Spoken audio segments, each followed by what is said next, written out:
So this is Indecisive Cinema, episode 19.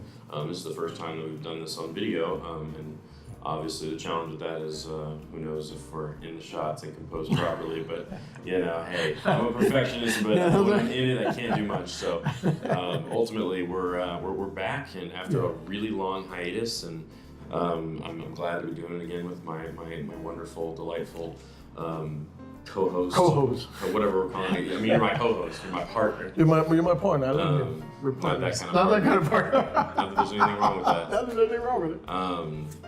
But anyway, so yeah, we're Carlos Hernandez. I'm Carlos Hernandez. I'm Jeremy Knight, and like I said, we're excited to be back. We're excited to be talking about. We got a few movies on the agenda today. Yeah. I think we're going to be talking about Overlord, which is we'll put in the thumbnail. But Overlord, the Wailing, and the new Halloween. We're a few weeks removed from those, but like I said, we needed something to talk about, so we're going to get kind of caught up on the current stuff. Get in it. Yeah.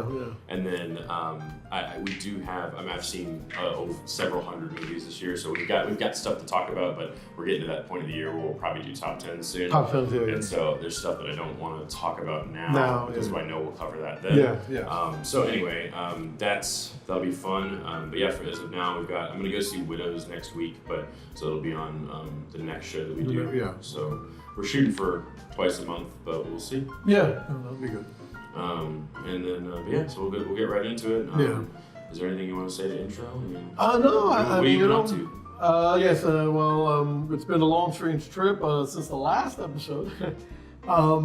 I was diagnosed with diabetes. I lost 125 pounds. Looking good. And thank you, appreciate it. And we have moved. I don't know if you know the space. If you're on my YouTube channel, you know the space. But I have moved a mile away from where I was, and everything's good. You know, I'm still working in the medical field for billing, and I've been itching to talk about film and television and you know. The culture, all the fun stuff, all the good stuff. Mm-hmm. Yeah, it'll be interesting. I mean, I think we've got we're technically a movie show, but obviously we watch TV. TV. You watch more of it than I do. I do. I've been busy enough to not be able to. I don't know. There's just so many shows nowadays. And not that there's anything wrong with that. That's fine. And and I love that there's so many shows, but at the same time, everybody's like, you gotta watch Haunting Hill House or whatever it's called, and then you gotta watch, I don't know. There's too many things. Oh, that's fair. You haven't watched something, pal. Yeah. Yeah, and so it's like Netflix has 5 shows that I'm interested in watching. Same with HBO is coming out with new stuff every month, and so it's just there's an overwhelming amount of content that we've never had before. Yeah. And that's amazing, but it's also very there's so much time commitment, and I do watch a lot of movies and I also play video games and stuff like that. So I've got my time is utilized already enough, and so I don't watch as much as you do. But anyway, long story short, we will be covering some television. Some television, but mostly movies. And it'll be fun. Yeah. So let's get to it. First movie today. I think Halloween's the first one on my list. I mean, it doesn't matter what order we do them in, but I mean, just to get out of the way because it's almost a month ago that the movie came out. Yeah. Have you seen it by chance? I have not seen it. I've heard a lot of things about it. So. Yeah. So basically, the story is that it's technically a sequel to the second Halloween. Part, yeah. So they ignore pretty much everything after Halloween 2. I've seen, I think, most of the Halloween films. There are some kind of slight tongue-in-cheek references to the films afterwards. They make fun of the fact that they've kind of ignored all the other movies. There's a little bit of tongue-in-cheek stuff in this film, but essentially Michael Myers has been in prison since the second film, I believe. And these reporters go in to investigate kind of his motivations for the killing of his sister in the original film. Sister, right? Yeah. It's been a while since I've seen the original. You're wearing a Halloween shirt too. Yes, I'm wearing a Halloween shirt. Appropriate. Yes. And so Michael's in prison. I think it's not a spoiler to say that he doesn't stay in prison. This movie's not set in prison. He escapes somehow, and Jamie Lee Curtis's character, I'm going blank on her actual name. Laurie Strode. Laurie Strode. So she has been prepping since the second film for his return ever since, and has become kind of like she's let it overwhelm her with the fear of what Michael, could do to her and her family. And so she's spent the past, I don't know how many 40 years? 40, is it 40? 40 years. All right, you know more than I do. That's what I'm here for. I've just seen the movie, I don't know. I'm a huge Halloween fan, but anyway, not a huge fan of this movie, but we'll get to that in a second. So anyway, it's not that bad. But, No. So anyway, he escapes somehow, and there's kind of a standoff between the two of them. That's what, in my opinion, the best stuff in the film. So, Okay. Anyway, that's kind of it as far as plot goes. I have a few notes because I do like a lot about this movie. So it's directed by, I think, is it David Gordon Green? Who did Eastbound and Down, and he also co-wrote it. I don't know all the writing credits. I can pull it up on IMDb. Yeah, John Carpenter produced it, and I think the story's based on his. So I think the screenplay is solely his. But oh, interesting. Okay. Yeah. Because I think the story is his? It's John Carpenter's. Gotcha. And then the right, because I know that Kenny Powers. Kenny Powers. Well, I'm going blank on his name. He's Danny McBride. I literally have it written down here. Danny McBride. Yeah, Danny McBride. So anyway, it's he co-wrote it with David Gordon Green. Correct? Yes. Anyway, I could do more research and know all this stuff, but actually, I think you're right. I think he actually did. Busy. But so yeah, you're right, Danny McBride. Yeah, so he has a co-writing credit on it, and there's moments in the film, which are my favorite moments of the film, of just kind of a little bit of silliness, not so much tongue-in-cheek. I mean, it's a little bit of that, but but just moments of weird character dialogue and conversation that really give this thing a little bit of life. And it's also shot very well. It's one of the best looking Halloween films we've had, especially, I mean, there's been some really ugly ones, obviously, but it's definitely one of the better looking ones. And the performances are pretty solid across the board for the most part. I don't want to get all into my negatives yet, but because there is a lot of good. And I think this movie falls into the average territory for me. It's not. I don't think it's a bad film, but I definitely have some challenges with it. I also like. I do like the violence is fairly brutal. Like they don't shy away from. It's definitely earned its R rating, which I like. We've had a lot of even R-rated horror films, but a lot of PG-13 horror films. They just feel like they're either imitating an earlier classics that really push the envelope, or they're just not doing anything that we haven't seen before. And so this pushes that bar, which is again the biggest strength of the movie in my opinion. The kills are also really fun. There's some fun, silly kills to be had. So like Jason type killings that are fun? Like Friday 13 not style. so much like him slamming somebody against a tree, not to that degree, but there definitely is some sillier moments, but also some brutal kills that are really fun. And then again, it doesn't shy away from being what it is, or an R-rated horror film, which is great. My complaints are mainly with the story overall, and it feels like, and you can say this almost about the original as well, but I think the original was groundbreaking and just it didn't need to have some kind of overly complicated plot. This movie has almost too much of a plot, to the point of fault, in my opinion. It feels like we're setting characters into locations just for the sake of violence to some degree, which you can say about a lot. It feels like these characters are only in this car at this moment so that this can happen, so that we can get them here. That's and I've heard that complaint from a couple people, but there's kind of a pivot point in the middle of the film that I didn't like where it went. I'm not talking about like where I actually enjoy where the movie goes overall, but there's some moments in the middle that I really don't like. Jamie Lee Curtis is my biggest problem with this film. So I didn't think I would have this issue because I'm a big fan of hers from the original. Of course. But she kind of goes over the top in a way that is cringe-inducing at times. Now, and I don't want to make this out to be like that this film is horrible. It's really not. But there's moments in her performance where it just feels like it's like we're making a Halloween film and we know it, and they're having fun with it, which is good for them. It just feels like she's camping it up a bit, and I sometimes love that. And this leads into why I didn't run out and see the film. The trailer. Every time she shows up in the trailer, it's so campy. And it is for the whole film. And So then, and it's like Netflix. the movie's like, look, we made a Halloween movie. And I don't know. There's a moment in the film. This is early on where we see the bush where he walks out in the original. Halloween film, and I'm like, we know that this movie was made for fans, but it's like. It's such an obvious, homage to the original. And it's like, we don't need this. Like, I don't need this. Like, make a movie. Don't. And I hear that complaint with Star Wars a lot, but I was never a big enough fan of the originals, at least growing up, to care about that in the more recent films. But the fan service, it's not in your face, but there's moments where you're just like, come on. Like, and so I think it's a kind of middle of the road, but it's definitely an improvement upon the Rob Zombie stuff I really don't like. And obviously anything after This is interesting because I liked Rob Zombie's first Halloween. I didn't love it. I liked it. Interesting. It was stylistic, I thought, and with all his music video stuff.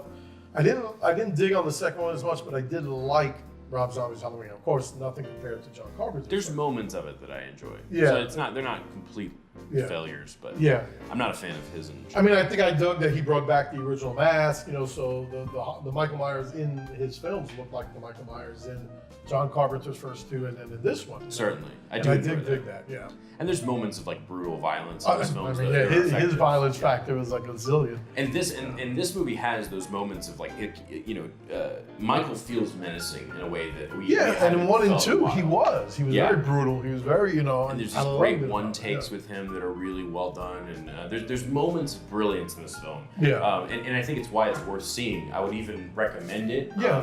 But there's just things about it that really kind of curb my excitement for it. Let me ask you a question before we move on.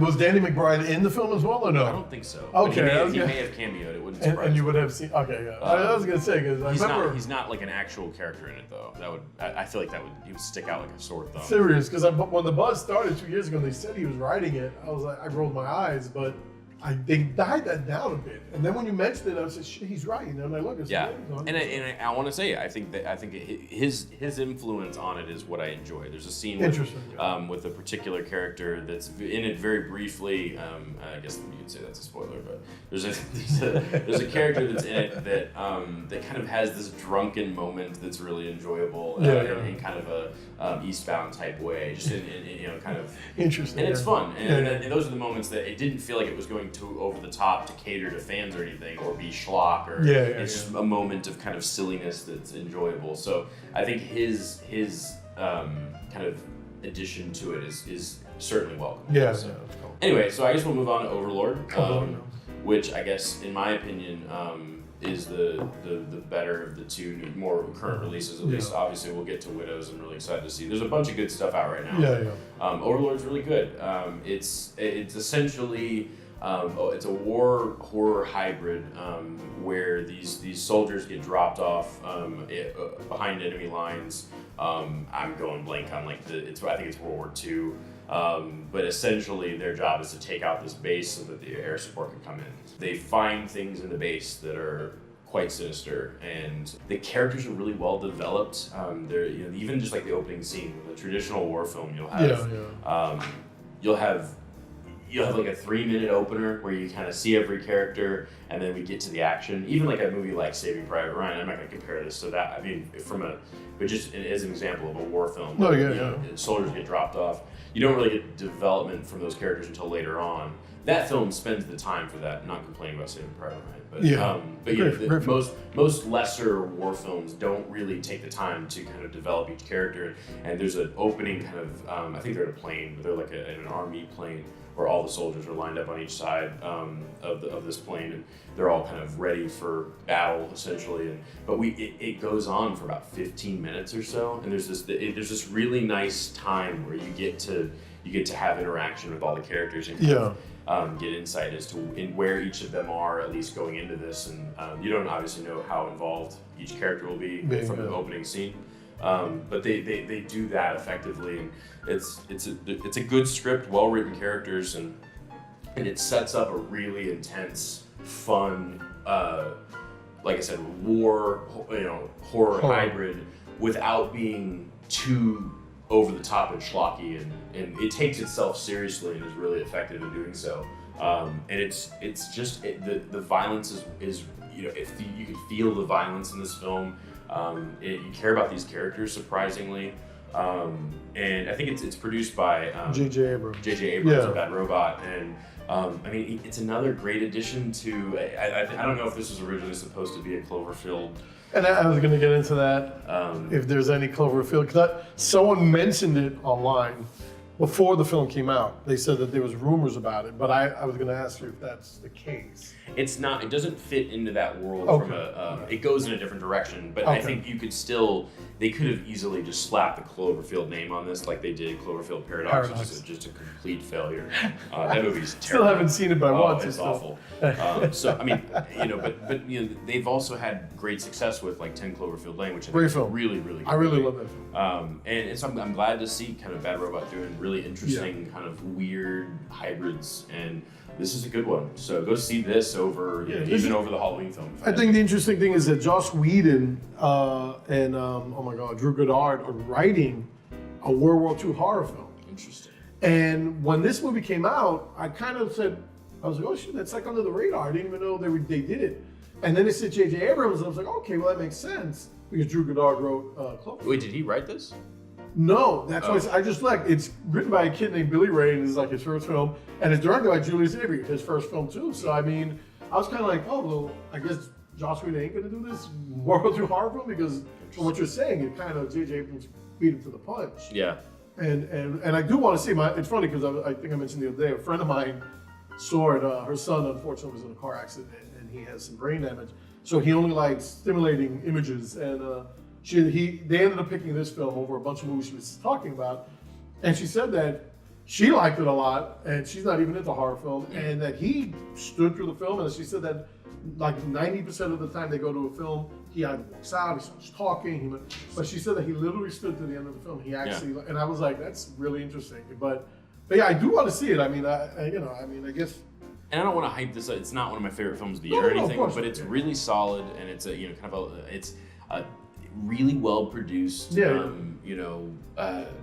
solid flick. I don't know. I'm into it, and the more that I think about it, the more I enjoy it. There's a few things I don't like. Like there's a kind of not a tangent, but I think they play their cards a little too soon in this film. And in the second act, we learn too much, and I think it takes away from the mystery a bit. But but aside from that, I think it's really good, and you should go see it. Of the movies that are out, at least as of now, other than Widows, which I'm excited about, but we'll see. You know what I'm enjoying? You're not pegging films, because it's like, I was going to ask you, is it a zombie film? But it's just a horror film. I don't want to get into... Okay, so you don't want to... That would be spoiler territory. Yeah, so that's what I thought you were doing. Okay, I just want to make sure, because my daughter... Something sinister is going on. Yeah, because my oldest daughter, Gloriana, and you may see her from her videos, she is very heavily into horror film, and when she saw it, that was her first comment. She's like, I'm not into zombies anymore. And I said, I don't think it's a zombie movie. So I said, I think it just has a lot of horror elements. But now that you said that, I'll talk to her next week when I get her. If that's the concern, I wouldn't be worried about it. Okay, so good. That's right. All right. But yeah, it's good. Go see it. Yeah. So the next film on our list is the Wailing. The Wailing. Which is a I'm going totally blank on what country. I should know this, but it's Korean. It's Korean. Yes. All right. Cool.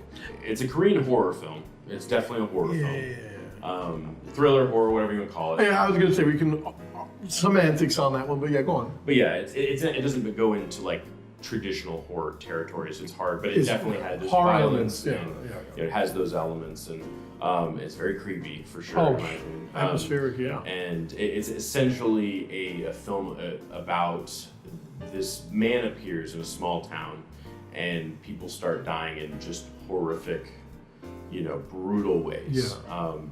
And this kind of fumbling, kind of idiot detective is in charge of this investigation. To say the least.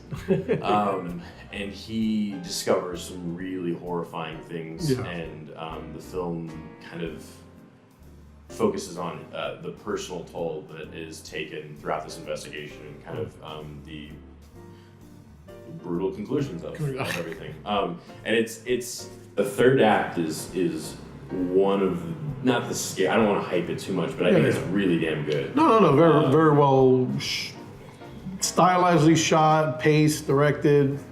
Yeah, go on. I'm sorry. Go on. No, you're good. No, I'm just saying, yeah, I agree with you. I mean, again, I was talking about this with my wife yesterday, all about how to classify the film. And yes, definitely it's a horror film if you want to get there. I mean, more of a thriller with horror elements. There's almost a spiritual element to it. And it opens with a proverb from the Bible, a passage from the Bible, yeah.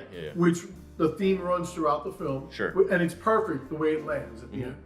And I don't know, it's not like we're live and everyone's going to be typing things. No, I saw it as, and it's funny because I'm looking at, yesterday I was looking up all Korean films that I enjoy.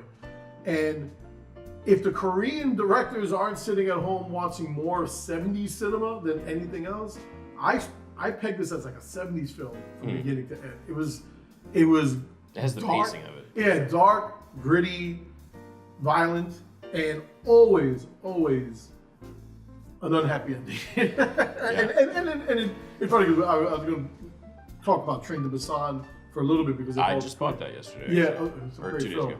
And Train to Busan Has a is tragic similar ending. in the aspect that's more of a 70s film. I'd say Train to Busan is a 70s film. Yeah. Because even though it has a sad ending, there's some type of hope.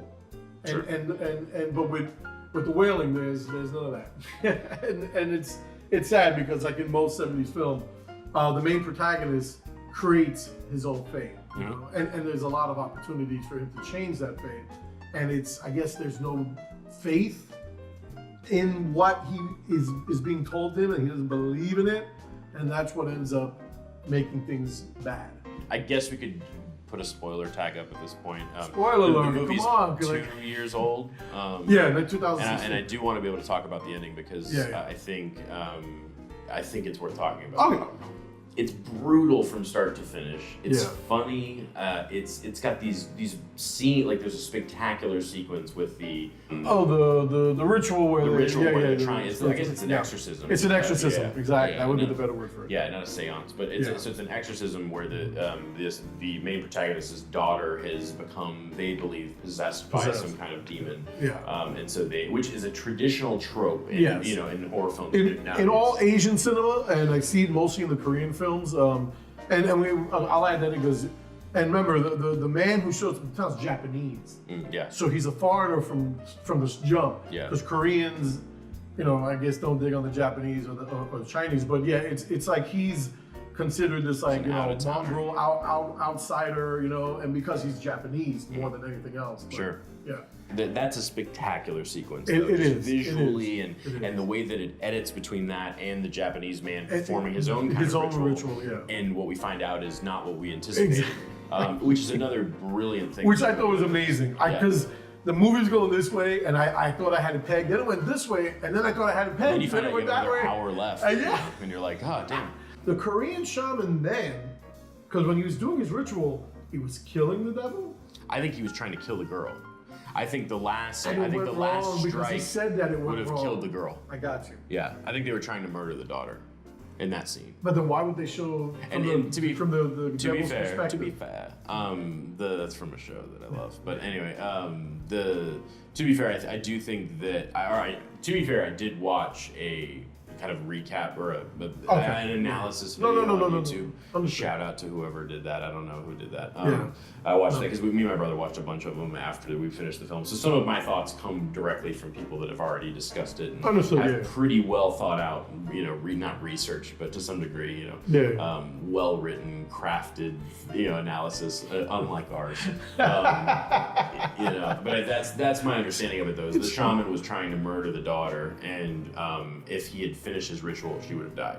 Sure, if you want to know more about it, there's better videos than this one in regards to what actually happened in that film. But it's spectacular. Being a family man, it's like, and again, not to take away from Jeremy in any way, it bothered me because if anything happened to my daughter, I could understand this guy's quest to fix that. Yeah. But to a fault.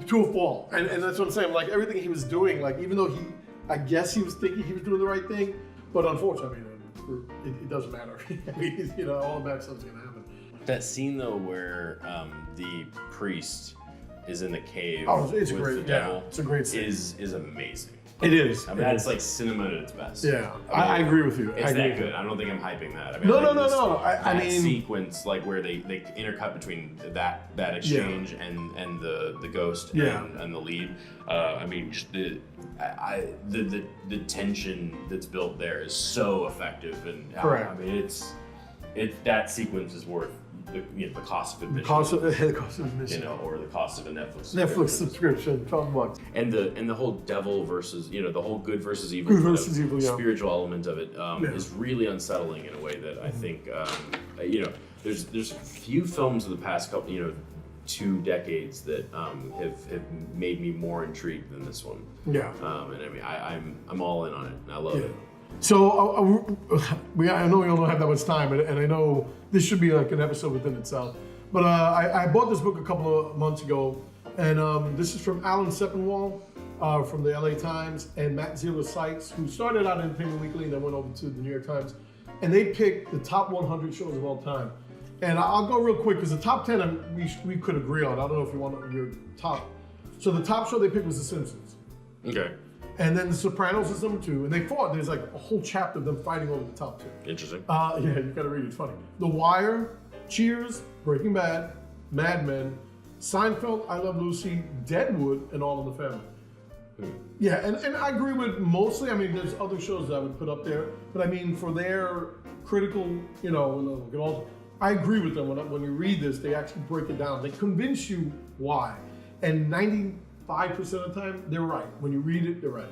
Now, here's what I've got to get to him about and even though I just realized that one of his favorite shows is up there, so I know he'll probably like, yeah, whatever. So this is what they do afterward. This is from 11 through 50. Now, everybody knows, if you watched the show before, the episode before number 17, Twin Peaks is my all-time favorite show of all time. Even with all these shows that came out afterward, I still think Twin Peaks is my favorite show of all time. Now, I know you probably don't. No, Twin Peaks is up there, though. I love it. I put Twin Peaks number 1, and I always put Buffy as number 2. And it's funny because I've been saying this since I was like, 20-something years old. And I'll cut to that list, and believe it or not, Lost is also there. Twin Peaks, Lost, Buffy, Freaks and Geeks, and if you all remember, those are my top 5, and the Quantum Leap was the other one. And then he has it there. But this is what he has before it. Now, I'm not gonna say MASH, Hill Street Blues, The Shield, Twilight Zone, those all are great shows. And again, being that I'm stubborn, they could go before my Arrested Development goes before that too. And we love Arrested Development. No, that's probably my favorite. And that's why I said he's gonna be like, I don't care now. Larry Sanders, which is a good show. The Honeymoon. What was that rank though? Oh, so then it's 11, 12, 13, 14, 15. Okay. And then 16, Larry Sanders, Honeymoon is 17, that's fine. Louis, 18, which is interesting because I like Louis. Yeah. 19, The Mary Tyler Moore Show, which is most top 10 critics. 20 is The X-Files. And then Curb Your Enthusiasm, 21. Now here's 22. Before my shows, and just literally right before my shows, SpongeBob SquarePants. You see what I'm saying? And when you read the passage, we ain't got time to read it. He almost convinced me. I would agree with that. Oh my God! I knew you were gonna do that. I don't know if I'd put it there though. And again, I mean, reading what they write about it, it almost made me go home that night and start watching from the beginning because I wouldn't believe them. That show is pretty brilliant though. Again, not in those top 25. It's a kid's show. It is. Well, I mean, you all know SpongeBob. But it's a really well-written kid's show. It's surreal. Being that Twin Peaks is right after it, I would say if you had a surreal category, I'd put it in there because it is surrealistic. And then Rocky and Bullwinkle show comes right before Twin Peaks. Interesting. Yes, and then they really gloss over Rocky and Bullwinkle. They really focus more on SpongeBob. And again, they're convincing. They convinced me to fucking come home and watch it. And Rhonda was like, "We're not going to watch SpongeBob SquarePants." And I said, "I know, but they convinced me that it's better than Twin Peaks." Interesting. Please don't put it in front of me. Well, I understand that being on a list. Yeah. It would not be anywhere near my top 25, but still. That's Indecisive Cinema, episode 19. 19? I believe. Yeah, 19. And it'll be on YouTube, Vimeo, at all the places. So give us a like, subscribe comment to the channel. Click that like button, subscribe to the channel, comment to tell us what you thought about your films. What do you think of the movies on that we talked about today? Halloween, The Wailing, Train to Busan. You're gonna give me shit for not liking Halloween. I don't care. Overlord. Right, but yeah. All right, man. Well, then you guys tune in next time, and we'll see you then. You take care.